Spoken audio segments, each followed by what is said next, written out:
This is the story of the people of Israel in its land. We are in the days of the last independent Jewish kingdom. For over 1,000 years, the Jewish people lived in the land of Israel under their own kings.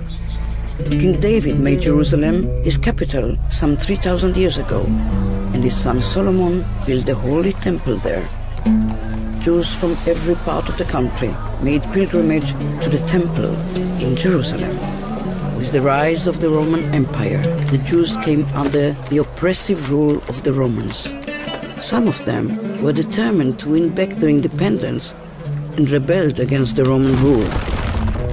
After besieging Jerusalem for 6 long months, the Roman general Titus destroyed the Holy Temple, massacred the citizens, and burned the city to the ground. Only an empty shell of outer walls was left standing, a sad reminder of the glorious temple that was. The defeated fighters were taken to Rome for a triumphal march. In the generations following the destruction, the Jewish sages laid the foundations for one of the most glorious periods in Jewish history. The social, legal, and educational systems that they developed enabled Jewish communities to survive wherever they were. In every society in which they lived, Jews played an important role, contributing to science, culture, and the economy. Often, they were persecuted or expelled because of their beliefs, and at times forced to practice their Judaism in secret.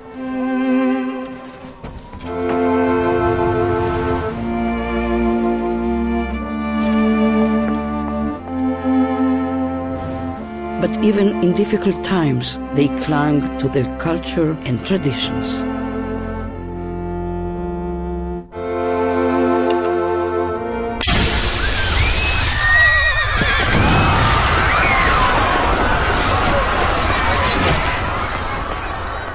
A new wind began to blow in the Jewish communities in the diaspora, and more Jews refused to accept exile as their fate.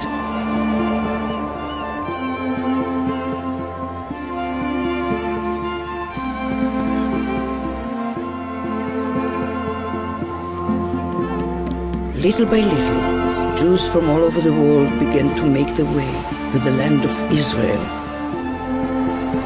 They came with a burning desire to live in the land of their forefathers.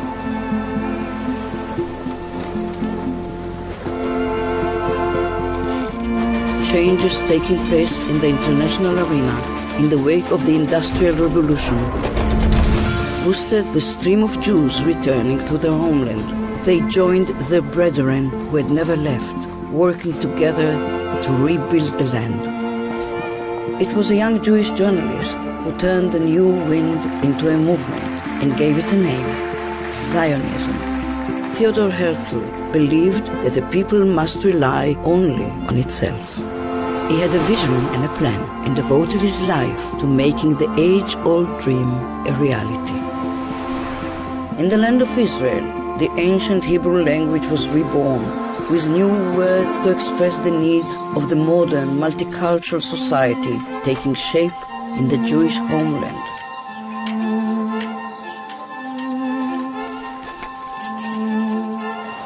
In 1917, the nations of the world, led by Great Britain, recognized the right of the Jewish people to establish a national home in the land of Israel.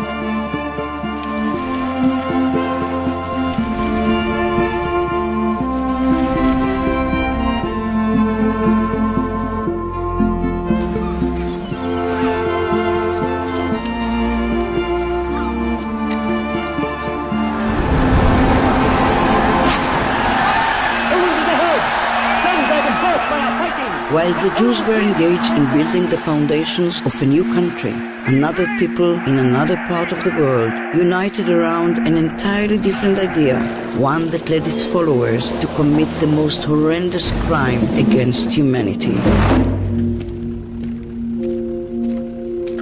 The Nazis began with the cancellation of civil rights, progressed to persecution and riots, and eventually carried out a systematic annihilation of 6 million Jews with a brutality that the modern world had never seen or even imagined.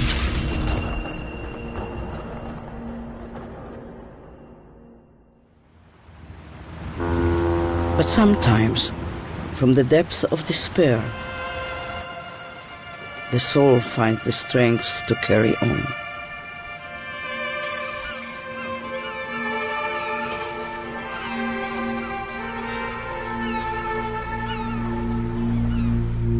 The Nazis murdered 1/3 of the Jewish people, but they couldn't kill their spirit.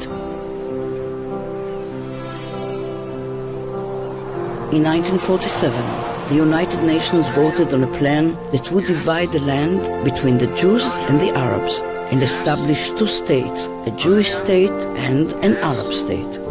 The UN partition plan was accepted by the Jewish leadership. The nation united in joyful celebration. Not so among the Arabs. The Arabs utterly rejected the partition plan.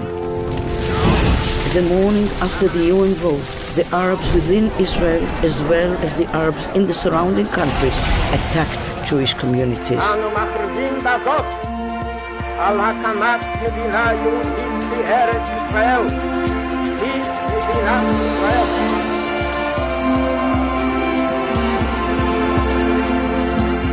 The Israeli celebrations were cut short as they prepared for the newly born state's first war of survival against the combined attacks of 6 Arab armies. Synagogues were destroyed, many of the Jewish residents were killed, wounded, or taken captive. The Jews in the rest of Jerusalem were under siege. Convoys with makeshift armor that tried to break through the siege were ambushed. The war ended in victory for the State of Israel, but Judea, Samaria, and the old city of Jerusalem came under Jordanian occupation.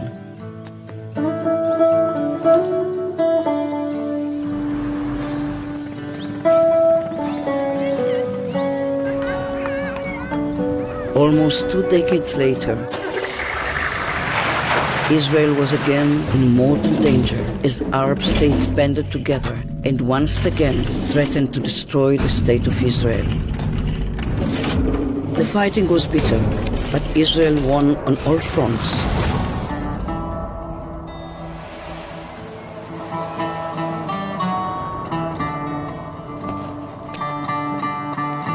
The sweetest victory of all was the liberation of the Holy Temple Mount and the Western Wall. Jerusalem was reunited. For the first time in the city's history, freedom of religion and worship was guaranteed in all the holy sites of Judaism, Christianity, and Islam. The quiet didn't last long. The peace of the holiest day in the Jewish calendar was shattered by the sirens of war. While prayers for divine mercy pounded at the gates of heaven, the Arab armies pounded at the gates of little Israel. Israel's reserve soldiers rallied to fight the enemy. They didn't lay down their arms until the country was safe once more. War requires courage, but even greater courage is required to make peace. The historic peace treaty between Israel and Egypt laid a cornerstone for the desired peace with all of Israel's neighbors.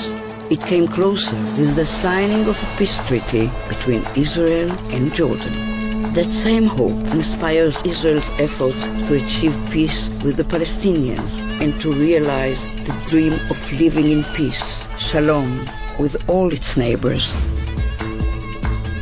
The Jews have returned to their homeland. Fulfilling the hopes of 100 generations, the Israelis have overcome daunting obstacles to fashion an open, joyful, and pluralistic society, a vibrant culture, and an innovative economy. The story that began in the land of Israel, then spread out to the farthest reaches of the world, has come full circle. The next chapter is already being written.